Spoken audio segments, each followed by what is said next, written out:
दोस्तों, आप सभी का स्वागत है आपके अपने इस यूट्यूब चैनल पर। तो राजस्थान ज्योग्राफी की पिछली क्लास में हमने भौतिक प्रदेश स्टार्ट किए थे राजस्थान के, तो उसके तहत हमने पश्चिमी मरुस्थलीय प्रदेश कंप्लीट कर लिया था। तो आज हम करेंगे अरावली पर्वतमाला। अरावली पर्वतमाला को स्टार्ट करते हैं आज। तो स्प्रिंग बोर्ड एकेडमी के नोट्स हैं, ठीक है, इनसे रिवीजन करें। अरावली पर्वतमाला है, ये विश्व की सबसे प्राचीनतम वलित पर्वतमाला है, ठीक है। और इसका निर्माण कब हुआ था? तो प्री कैम्ब्रियन काल में हुआ था। और राजस्थान से पूछे तो इसका मतलब विश्व के किस भौगोलिक प्रदेश का पार्ट है? तो गोंडवाना लैंड का हिस्सा है ये। और भारत के पूछे, भारत के प्रायद्वीपीय पठार का हिस्सा है, ठीक है। तो प्री कैम्ब्रियन काल में इसका निर्माण हुआ था। तो आपसे पूछे कि निर्माण प्रक्रिया के आधार पर अरावली किस प्रकार की पर्वतमाला है? तो अरावली वलित पर्वतमाला है, ठीक है। अरावली प्राचीनतम वलित अवशिष्ट पर्वतमाला है, ठीक है। तो निर्माण प्रक्रिया के आधार पर वलित होगी। वलित मतलब वलन पड़े हुए हैं, इसे प्लेटों के टकराव के कारण वलन पड़ गए हैं अरावली पर्वतमाला में। वलित पर्वतमाला तो हिमालय भी है, लेकिन हिमालय नवीन वलित पर्वतमाला है और अरावली है वो प्राचीनतम वलित पर्वतमाला, विश्व की प्राचीनतम वलित पर्वतमाला है अरावली। तो विश्व के संबंध में पूछे कि अरावली की समकालीन पर्वतमाला कौन सी है? तो अपलेशियन पर्वतमाला है। कहाँ पर है ये? यूएस से और जो कनाडा का बॉर्डर है ना, वो पूर्वी सीमा है ना यूएस से और कनाडा की, उस पर फैली हुई है, ठीक है, अपलेशियन पर्वतमाला। तो वो अरावली की लगभग समकालीन पर्वतमाला मानी जाती है, लेकिन सबसे प्राचीनतम तो अरावली है। तो अरावली निर्माण प्रक्रिया के आधार पर वलित और समय अनुसार पूछे तो प्राचीनतम पर्वतमाला होगी। आपसे पूछ रहे समय अनुसार, कालक्रमानुसार, मतलब अरावली किस प्रकार की पर्वतमाला है? तो उसके अंदर अवशिष्ट ऑप्शन होगा, प्राचीनतम भी होगा, वलित भी होगा, नवीनतम भी होगा। तो मतलब आपको करना क्या है, वहाँ पर प्राचीनतम करते हैं, क्योंकि कालक्रमानुसार या समय अनुसार प्राचीनतम है, निर्माण प्रक्रिया के आधार वलित। और वर्तमान में अरावली पूछे किस प्रकार की पर्वतमाला है? तो अवशिष्ट पर्वतमाला है वर्तमान में, ठीक है। उसके बाद अरावली की औसत ऊंचाई पूछे ना, औसत ऊंचाई 930 मीटर है। 930 मीटर अरावली की औसत ऊंचाई है। और राजस्थान के अंदर टोटल लंबाई, पहले टोटल लंबाई देखते हैं। टोटल लंबाई राजस्थान की इसकी अरावली की ना टोटल लंबाई 692 किलोमीटर है। तो इसका पता है आपको, दिल्ली की राजसीमा हिल्स तक फैली हुई है, ठीक है। तो इसकी टोटल लंबाई तो 692 किलोमीटर है। राजस्थान के इसके अंतर्गत 80% भाग राजस्थान के अंदर आता है। तो 80% 550 किलोमीटर होता है, ठीक है। औसत ऊंचाई 930 मीटर होगी। और इसकी अधिकतम ऊंचाई कितनी है वो आप कमेंट करके बताइए, ठीक है, जो माउंट आबू सिरोही के अंदर है। उसके बाद अरावली की दिशा कैसी है? तो अरावली की दिशा दक्षिण पश्चिम से उत्तर पूर्व है। दक्षिण पश्चिम यहाँ पर नैऋत्य लिखा हुआ है और ईशान लिखा हुआ है। नैऋत्य और ईशान क्या है? तो ये देख लीजिए, ये राजस्थान का मैप है। तो ये पूर्वी हो गया ईसा और ये पश्चिमी हो गया, ये उत्तरी और ये दक्षिणी, ठीक है। तो ये जो कोण होता है ना यहाँ वाला, तो ये होता है ईशान कोण, ईशान कोण, ठीक है। और ये होता है जो दक्षिणी पूर्व वाला होता है ना, ये आग्नेय कोण होता है, ठीक है, आग्नेय। और ये जो उत्तर पश्चिम वाला होता है, ये वायव्य कोण, वायव्य।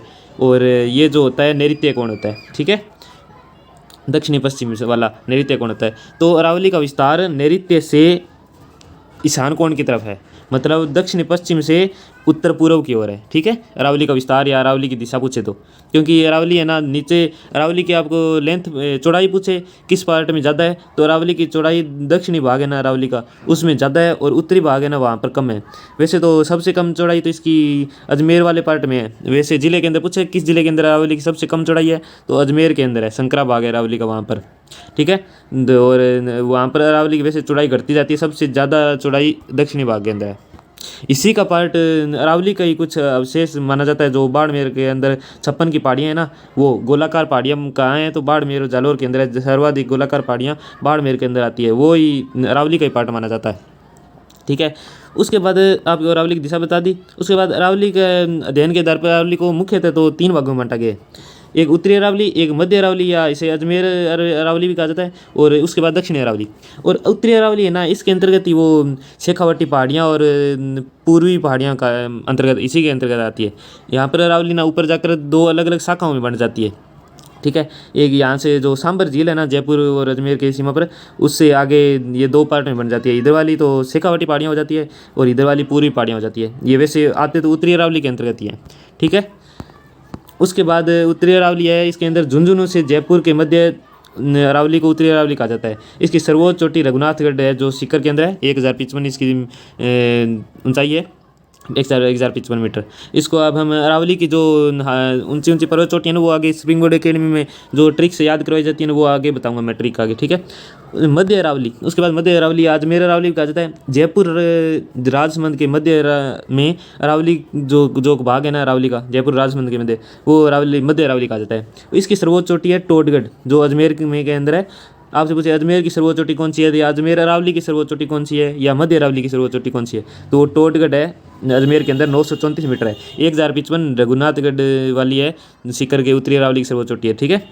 और 934 मीटर है सर्वोच्च चोटी टोडगढ़ की। उसके बाद सेकंड है तारागढ़, अजमेर के अंदर 873 मीटर है, ठीक है।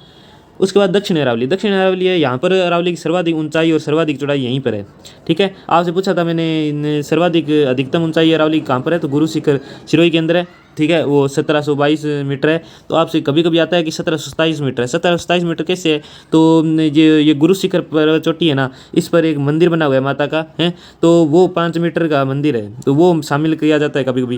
लेकिन आपसे पूछे दोनों ऑप्शन में हो तो 1722 ही करना है, अगर 1722 ऑप्शन में ना हो ना तो 1727 कर देना, ठीक है। उसके बाद राजसमंद से सिरोही के मध्य जो अरावली आपको पता है दक्षिणी अरावली कहा जाता है, तो इसी के अंतर्गत ये गुरु शिखर सर्वोच्च चोटी है। और अरावली की सर्वोच्च चोटी गुरु शिखर है, और दक्षिण अरावली की सर्वोच्च चोटी भी गुरु शिखर है, ठीक है। दक्षिण अरावली को पुनः 2 भाग में बांटा गया है। एक तो आबू अरावली या अर्बुद अर्बुद पर्वत, आबू पर्वत भी कहा जाता है, ठीक है। आबू अरावली हो गया, एक मेवाड़ अरावली हो गया।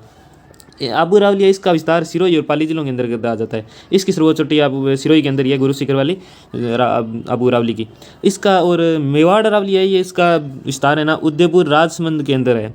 अरावली का सर्वाधिक विस्तार यहीं पे। तो सर्वोच्च चोटी इसकी पूछे तो इसकी जरगा है, ठीक है। जरगा सर्वोच्च चोटी है, 1431 मीटर है, ये उदयपुर के अंदर है। उसके बाद हम पढ़ते हैं अरावली की सर्वोच्च चोटियाँ। अब आपको ट्रिक के साथ याद करवाता हूँ अरावली की सर्वोच्च चोटियाँ, ठीक है। सबसे पहले गुरु शिखर है, सर्वोच्च चोटी सिरोही के अंदर है, गुरु शिखर, ये तो आपको सबको पता है, 1722 मीटर है, गुरु शिखर है। उसे अब ट्रिक क्या है, तो गुरु से दिल जरा आस रख, ठीक है। गुरु से दिल जरा आस रख, ये तो 5 सर्वोच्च चोटियाँ होगी। गुरु से दिल जरा आस रख, गुरु से गुरु शिखर, से शेर, और देलवाड़ा से मतलब दिल से देलवाड़ा, और जरा से जरगा, और आस से अचलगढ़, ठीक है। गुरु से दिल जरा आस रख, तो ये हो गए सारे। जरगा को छोड़कर सभी ये सिरोही के अंतर्गत है। अब 1-2 याद कर लेना, गुरु शिखर 1722 मीटर है। अब इतना याद कर लेना कि 1600 मीटर वाले के अंदर कोई नहीं है, सीधा 1500 के अंदर आ जाता है। तो 1500 लगभग 16 के अंदर है, 1597 मीटर आ गया। ये 2-3 है जो शुरुआत वाली, ये याद कर लेना इनकी ऊंचाई भी। उसके बाद देलवाड़ा की 1442 है, ये सिरोही के अंदर है। अब ये तो आगे गुरु से दिल जरा आस रख। उसके बाद आता है, यहाँ तक याद कर लिया। उसके बाद कुंभा रघुनाथ ऋषि का सज्जन मोर, ठीक है। ये 11 तक याद हो जाएंगे। कुंभा रघुनाथ ऋषि का सज्जन मोर, कुंभा से कुंभलगढ़, और रघुनाथ से रघुनाथगढ़, ऋषि से ऋषिकेश, और ऋषिकेश कहाँ पर है, सिरोही के अंदर है। और कुंभा रघुनाथ ऋषि का सज्जन मोर, का से कमलनाथ, सज्जन से सज्जनगढ़, और मोर से मोरम जी, इसे ही गोरम जी या टोडगढ़ इसे ही कहा जाता है। मध्य अरावली की सर्वोच्च चोटी है, ठीक है। टोडगढ़ आपको बताया था अजमेर के अंदर है, और अजमेर की सर्वोच्च चोटी भी है। तो ये होगी। उसके बाद क्या है, खो में 7 बोली रोज बोल, खो में से खो, और ये खो कहाँ पे है, जयपुर के अंदर है। उसके बाद सात से सात, सात से सायरा, और तय से तारागढ़, 7 है, ठीक है, तारागढ़। और बोली से बिलाली, रोज से बोली, रोज बोली, ठीक है। रोज से रोजा बाकर, ठीक है। रोजा बाकर, जालोर बाकर, इसराना बाकर, ये जालोर के अंदर है। इनमें सर्वाधिक ऊंचाई वाला रोजा बाकर है, ठीक है। और ये तो हो गए सारे। अब ये सिरोही वाले हैं ये सारे, तो एक जरगा उदयपुर के अंदर आ जाता है, ये कुंभलगढ़ राजसमंद के अंदर आ जाता है, रघुनाथगढ़ सीकर के अंदर, ऋषिकेश सिरोही के अंतर्गत है, और कमलनाथ उदयपुर के अंदर है, सज्जनगढ़ उदयपुर के अंदर है, और मोरम जी गोरम जी टोडगढ़ आपको पता है अजमेर के अंदर है, खो जयपुर के अंदर है, सायरा उदयपुर के अंदर है, और तारागढ़ अजमेर के अंदर है, बिलाली अलवर के अंदर है, बिलाली, ठीक है, बिलाली अलवर के अंदर है, रोजा बाकर, इसराना बाकर, ये जालोर के अंदर है। उसके बाद अरावली के दर्रे, ये इंपॉर्टेंट है, पूछ जाते हैं अरावली का दर्रा और किस किन के मध्य स्थित है, किन किन को जोड़ता है, ठीक है। तो दर्रे किन्हें कहा जाता है, नाल या दर्रे कहा जाता है। पर्वतों के मध्य नीचे तंग रास्ते होते हैं, जो पतले पतले रास्ते होते हैं ना, उन्हें नाल या दर्रे कहा जाता है। अरावली में सर्वाधिक दर्रे राजसमंद के अंदर पाए जाते हैं, सर्वाधिक दर्रे राजसमंद के अंदर रहते हैं, ठीक है। ये पर्वत हो गए, इनके बीच में संकरा रास्ता होता है ना, पासिस गैप, ठीक है, उसे कहा जाता है नाल या दर्रे। उसके बाद अरावली के जो राजस्थान के प्रमुख नाल या दर्रे हैं ना, वो है पहले देसूरी नाल, देसूरी नाल पाली के अंदर है, ठीक है। पाली के देख लेते हैं, देसूरी पाली के अंदर है।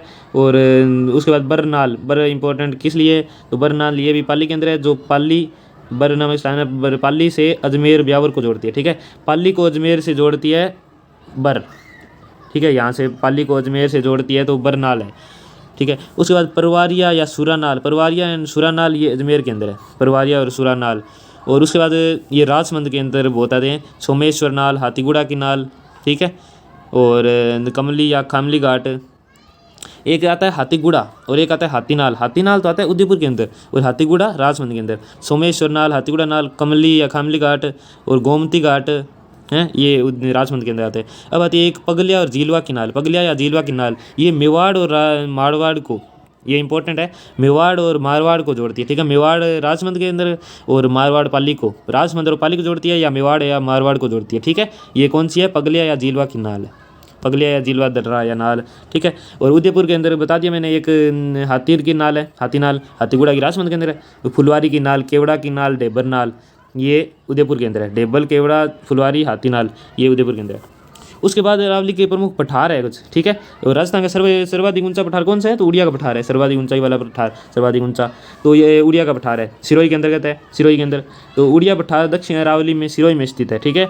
उड़िया का पठार कौन सी अरावली में, दक्षिण अरावली में, उड़िया में, सिरोही में। और उड़िया पठार की ऊंचाई कितनी है, तो 1360 मीटर, इसकी ऊंचाई भी याद रखना, 1360 मीटर है, ठीक है। और ये राजस्थान का सबसे ऊंचा पठार है। और दूसरा ये इस आबू पर्वत आ जाएगा, उसके बाद आबू पठार, ठीक है।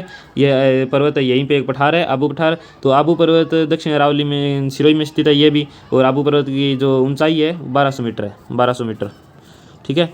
उसके बाद है ये, और बेसोलित संरचना का उदाहरण है आबू पर्वत है जो, ठीक है। उसके बाद बुराट का पठार, ठीक है। बुराट मैंने आपको पिछली क्लासेज में बताया था, बुराट और बोमट, इसके अंदर रा आ रहा है, तो ये उदयपुर और राजसमंद के बीच में। राजसमंद उदयपुर की गोगुंदा पहाड़ियाँ हैं, पहले ऊपर आता है राजसमंद, नीचे आता है उदयपुर, ठीक है।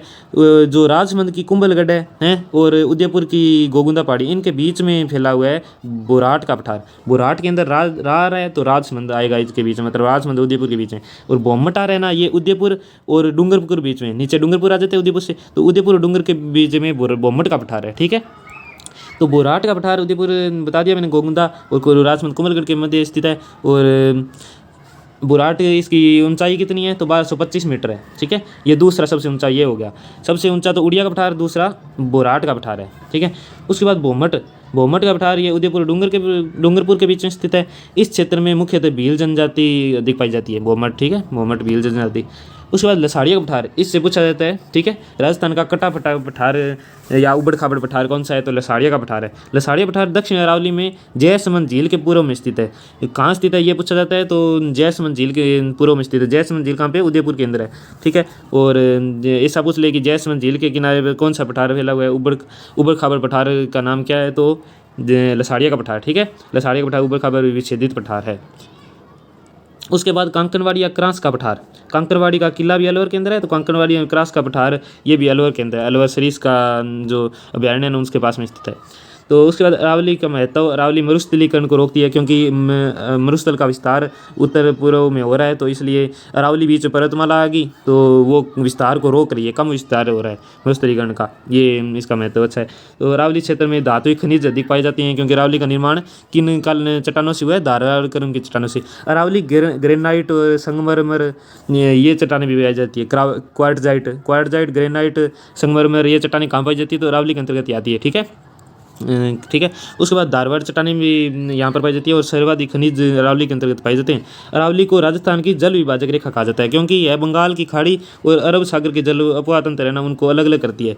अरावली से जो उत्तर के होते हैं ऐसे अलग अलग, मतलब एक बंगाल की खाड़ी की तरफ जाते हैं और एक दक्षिण वाले अरब सागर की तरफ जाते हैं, अरब सागर के अपवाह तंत्र, ठीक है। और अरावली क्षेत्र में जैव विविधता सर्वाधिक पाई जाती है, क्योंकि यहाँ पर पेड़ पौधे वनस्पतियाँ पाई जाती है, वनस्पतियाँ सर्वाधिक है, इसलिए जैव विविधता भी सर्वाधिक होगी। राजस्थान की अधिकांश नदियों का उद्गम अरावली से होता है और अरावली में जनजातियों की शरणास्थली के रूप में जाना जाता है, जैसे भील, ग्रासिया, मीणा, डामोर, कथोड़ी अरावली के अंतर्गत आती है, लगभग अरावली वाले पार्ट में। और अरावली का मैंने क्षेत्रफल राजस्थान के अंदर कितना प्रतिशत है, तो अरावली का क्षेत्रफल 9% और अरावली के अंतर्गत जनसंख्या कितने प्रतिशत है, तो 10% आता है, ठीक है। जनघनत्व के आधार पर पूछे ना, तो राजस्थान का तीसरे नंबर पर आती है अरावली। जनघनत्व सबसे कम पश्चिम मरुस्थलीय प्रदेश है, लेकिन सबसे ज़्यादा जनसंख्या पूछे तो पश्चिम मरुस्थलीय प्रदेश के अंतर्गत आती है, लेकिन उसका विस्तार भी 60% है ना, इसलिए कम हो जाती है जनघनत्व सबसे कम। सबसे ज़्यादा जनघनत्व पूरी मैदानी प्रदेश का है, मैदानों में सर्वाधिक होगा, पता है आपको। अरावली पर पर्यटन स्थलों के लिए प्रसिद्ध है। इसमें प्रमुख पर्यटन स्थल Jaipur, Ajmer, Udaipur, mount Abu hill station है, वो है। ठीक है। अरावली को प्राचीनतम सभ्यताओं आहड़ है, गिलोन सभ्यता है, बेराट सभ्यता है, व नवीन नगरीय सभ्यताएँ जो है जयपुर, अजमेर, उदयपुर की शरणस्थली या जननी कहा जाता है। ठीक है। और अरावली को राजस्थान का योजना प्रदेश कहा जाता है। ठीक है। उसके बाद योजना प्रदेश का कारण क्या है, तो राज्य सरकार की वार्षिक योजना में बजट मुख्यतः अरावली से जुड़े हुए क्षेत्रों में खर्च किया जाता है। जनजाति क्षेत्रों, नदी घाटी परियोजनाएं, झील संरक्षण, खनन और इन पर जैव विविधता वाले क्षेत्रों में इन पर वो खर्च किया जाता है बजट को, तो इसलिए योजना प्रदेश माना जाता है। ठीक है। उसके बाद अरावली व राजस्थान की अन्य प्रमुख पहाड़ियाँ कौन कौन सी हैं, तो एक आपको याद रखना है भाकर। ठीक है, सीधा भाकर आ जाए। भाकर पहाड़ियाँ किस ज़िले के अंदर फैली हुई है, तो वो सिरोही ज़िले के अंदर फैली हुई है। और एक आप पूछ ले कि नाम लगाकर भाकर आ जाए ना किसी पहाड़ी का, जैसे मैंने पहले बताया था आपको कि रोजा भाकर, इसराना भाकर, जारोल भाकर, तो ये जालोर के अंतर्गत आते हैं। ठीक है। पहाड़ी का नाम आ जाए और भाकर आ जाए तो ये जालोर के अंदर, सीधा भाकर पहाड़ियाँ पूछे तो सिरोही के अंतर्गत आती है। और एक आपसे पूछ ले पहाड़ी का नाम और मगरा, मगरी, ठीक है, मोती मगरा, डूंगरी, ठीक है, वो आ जाए। डूंगरी तो जयपुर के अंदर आती है वैसे, डूंगरी पहाड़ियाँ, बिजक डूंगरी, भीम डूंगरी, वो विराट सभ्यता के पास में स्थित है। ठीक है। और पहाड़ी का नाम और मगरा मगरी आ जाए ना, तो ये उदयपुर के अंतर्गत आती है। उदयपुर की शहर के आसपास की पहाड़ियों को मगरा या मगरी कहा जाता है। ठीक है। और पहाड़ी का नाम और डूंगर डूंगरी आ जाए, ये जयपुर के अंतर्गत आती है। भीम डूंगरी, बिजक डूंगरी, गणेश डूंगरी, ये। तो उसके बाद त्रिकुट पहाड़ी, ठीक है, त्रिकुट पहाड़ी पर सोनार दुर्ग स्थित है, जैसलमेर वाला सोनारगढ़ दुर्ग है जो, वो त्रिकुट पहाड़ी पर स्थित है। एक आता है त्रिकुट पर्वत, तो वो करौली के अंतर्गत आता है। त्रिकुट पर्वत, पर्वत पर आप मान लो पर्वत पर माता का मंदिर है, पर्वत पर, ठीक है, और पहाड़ी पर दुर्ग है। ठीक है। पर्वत पर कैला देवी माता का मंदिर है, करौली वाला, तो वो त्रिकुट पर्वत हो गया। उसके बाद चिड़िया टूंक पहाड़ी पर तो मेहरानगढ़ दुर्ग स्थित है। ठीक है। मेहरानगढ़ दुर्ग जोधपुर के अंतर्गत है, और वैसे जोधपुर जालौर की सीमा पर आ जाता है कुछ। ठीक है। तो उसके बाद 56 की पहाड़ियाँ मैंने बताई थी। राजस्थान के अंदर गोलाकार पहाड़ियाँ कहाँ पाई जाती है, तो बाड़मेर के अंतर्गत ही पाई जाती है। मुख्यतः बाड़मेर की जगह में पूछे तो सिवाना बाड़मेर के अंतर्गत, और इन्हीं 56 की पहाड़ियों को ही गोलाकार पहाड़ियाँ कहा जाता है राजस्थान में। ठीक है। 56 पहाड़ियाँ। और रोजा भाकर जालोर के अंतर्गत आता है। इसराना भाकर जालोर, जारोल भाकर भी जालोर, भाकर आ गया, भाकर सीधा आ जाए सिरोही नाम के साथ, भाकर जालोर। उसके बाद जसवंतपुरा, ये इंपॉर्टेंट है। जसवंतपुरा की पहाड़ियाँ जालोर के अंतर्गत आती है। ठीक है। इंपॉर्टेंट है, याद रखना। क्यों इंपॉर्टेंट है, क्योंकि सर्वोच्च चोटी इसकी डोरा पर्वत है। इसको पूछा जाता है कि जसवंतपुरा पहाड़ी की सर्वोच्च चोटी या डोरा पर्वत कहाँ पर है, तो डोरा पर्वत ना राजस्थान का जो पश्चिमतम पार्ट है ना, उसका सर्वोच्च पर्वत भी डोरा पर्वत ही है, राजस्थान का पश्चिमी हिस्से का, मरुस्थल का। ठीक है। तो वो डोरा पर्वत है, ये जालोर के अंतर्गत आता है। जालोर की किस पहाड़ी पर है, तो जसवंतपुरा पहाड़ी के। उसके बाद सुंडा पर्वत आपको पता है राजस्थान का प्रथम रोपवे है, सुंदा माता मंदिर। ठीक है। सुंदा पर्वत जालोर के अंतर्गत आता है, और 2006 के अंदर रोपवे बनाया गया था। अब राजस्थान के अंतर्गत 4 रोपवे हो गए हैं। सबसे न्यूनतम कौन सा है वो आप कमेंट करके बताइए। ठीक है। और यहाँ पर सुंडा पर्वत पर यहीं बालू संरक्षित क्षेत्र है। ठीक है। उसके बाद भाकर सिरोही के अंतर्गत आती है। दक्षिण अरावली में छोटी तीव्र ढाल वाली या उबड़ खाबड़ पहाड़ियाँ भाकर कहलाती है। ठीक है। और यह सिरोही के अंदर स्थित है। बेल का मगरा, ठीक है, मगरा मगरी वैसे सिरोही के अंदर, उदयपुर के अंदर बताया था। एक बेल का मगरा ये सिरोही के अंतर्गत आता है। और मोती मगरी उदयपुर के अंतर्गत, फतेह सागर झील के किनारे मोती मगरी उदयपुर के अंदर। हिरण मगरी उदयपुर के अंदर, माछला मगरी उदयपुर के अंदर। ये बेल का मगरा एक सिरोही के अंतर्गत है। उसके बाद पिछोला झील के पास में स्थित पहाड़ी है माछला मगरी। ठीक है। माछला मगरा पिछोला झील के पास में। पिछोला झील का निर्माण राणा लाखा के समय एक बंजारे के द्वारा किया गया था। और सेकंड रोपवे राजस्थान का यहीं पे बना हुआ है, 2008 में इसी पहाड़ी पर बनाया गया था। उसके बाद जरगा हिल्स, जरगा और रागा हिल्स भी, ये भी उदयपुर के अंतर्गत आती है। उदयपुर के अंदर है जरगा और रागा हिल्स। उसके बाद देसरो का मैदान या देसरो, आपसे पूछा जाता है देसरो क्या है, तो दक्षिण अरावली में उदयपुर में स्थित जरगा और रागा पहाड़ियाँ हैं ना, इनके मध्य में स्थित हरे भरे क्षेत्र को।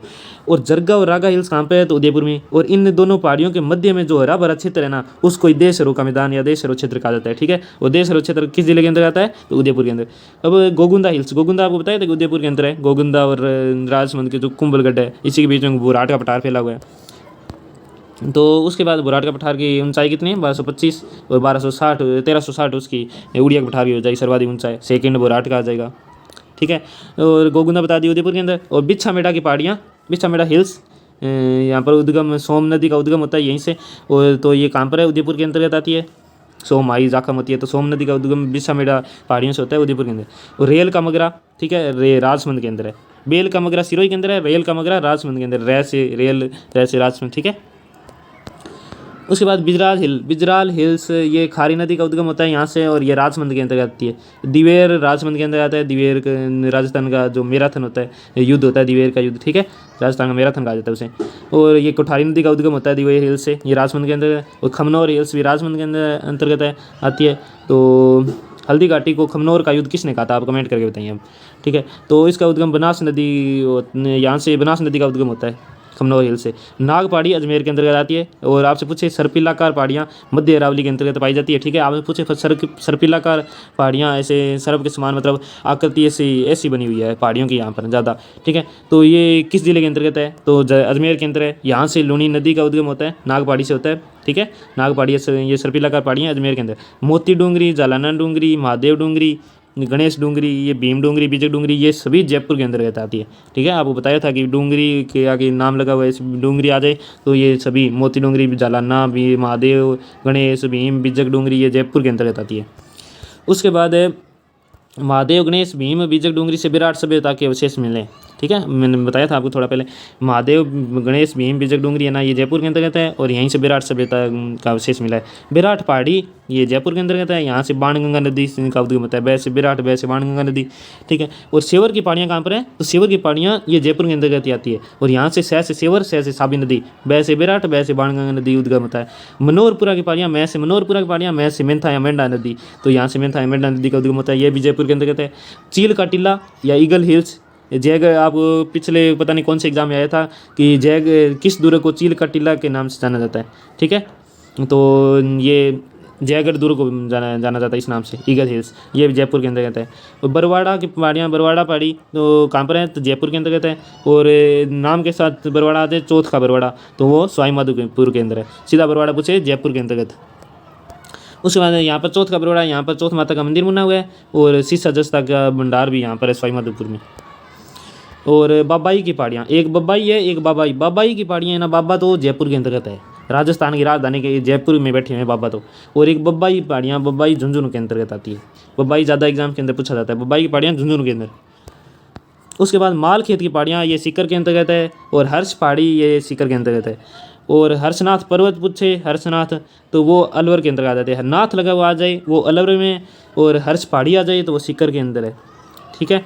और मालखेत की पहाड़ियाँ भी सीकर के अंतर्गत आती है। और खंडेला हिल्स, खंडेला पहाड़ी, ये भी सीकर में है। यहाँ से कांतली नदी का उद्गम होता है। और यूरेनियम के भंडार भी खंडेला पहाड़ी में है। और राजस्थान के अंदर है उदयनाथ की पहाड़ियाँ, यहाँ से रूपारेल नदी का उद्गम होता है, ये अलवर के अंदर आती है। और बरौंज पर्वत इंपॉर्टेंट है, बरौंज पर्वत अलवर में है। और अरावली को बूंदी के अंदर आरावाला या अरावाला के नाम से जाना जाता है। अरावाला या अरावाला, अरावली को किस जिले के अंदर जाना जाता है, तो बूंदी वाले क्षेत्र में, ठीक है।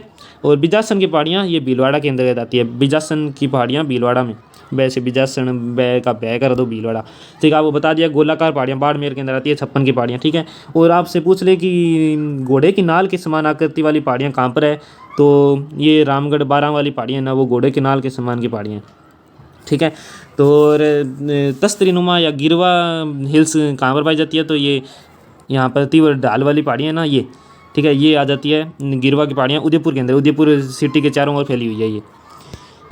और आपसे पूछा है कि अर्धचंद्राकार पहाड़ियाँ कहाँ पर है, तो ये कोटा, बूंदी, झालावाड़ वाला क्षेत्र है ना, ये यहाँ पर है ज़्यादा। तो ये कोटा और झालावाड़ वाले क्षेत्र में फैली हुई है अर्धचंद्राकार।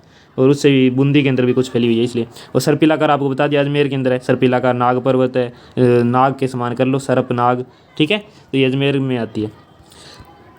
गिरवा, गिरवा अर्थ है पर्वतों की मेखला, ठीक है। उदयपुर शहर इसी के चारों ओर फैली हुई पहाड़ियाँ, गिरवा पहाड़ियाँ।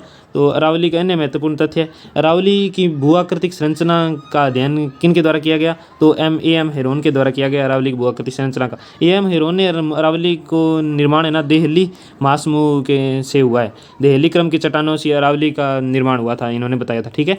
यह इंपॉर्टेंट है, याद रखना। और इनमें 3 समूह शामिल हैं, अलवर समूह, अजबगढ़ समूह, रायलो समूह। रायलो की समूह की चट्टानें भी अरावली के अंतर्गत आती है, अजबगढ़, अलवर और रायलो समूह, ठीक है। और आपसे पूछे पीडमांट का मैदान कहाँ पर है, तो पीडमांट है ना, ये पीडमांट पर्वत पर्वतपदीय भागों पर, पर्वत के नीचे मतलब तलहटी में अपर्दित पहाड़ी क्षेत्र को पीडमांट पहाड़ी कहा जाता है, ठीक है। अलवर जो अपर्दित क्षेत्र है, ये देवगढ़ राजमंद के अंतर्गत आता है। देवगढ़ राजमंद में पीडमांट का मैदान क्षेत्र फैला हुआ है, ठीक है। जो पहाड़ियों के तलहटी क्षेत्र होता है वो। और इसके बाद पूरी मैदानी क्षेत्र है जो ये नेक्स्ट क्लास में करेंगे, ठीक है। और हमने आज अरावली कंप्लीट कर लिया, नेक्स्ट क्लास में पूरी और हड़ौती का पठार करेंगे। तो आपको क्लास कैसी लगी, अच्छी लगी हो तो लाइक ज़रूर कीजिएगा दोस्तों, और कमेंट करके बताएं कि आपको किस टॉपिक पर और क्लास चाहिए। अलग हमें एक अलग से क्लास और स्टार्ट कर लेंगे, जो आपको टॉपिक अलग अलग टॉपिक्स पर क्लास चाहिए ना वो। तो धन्यवाद वीडियो देखने के लिए।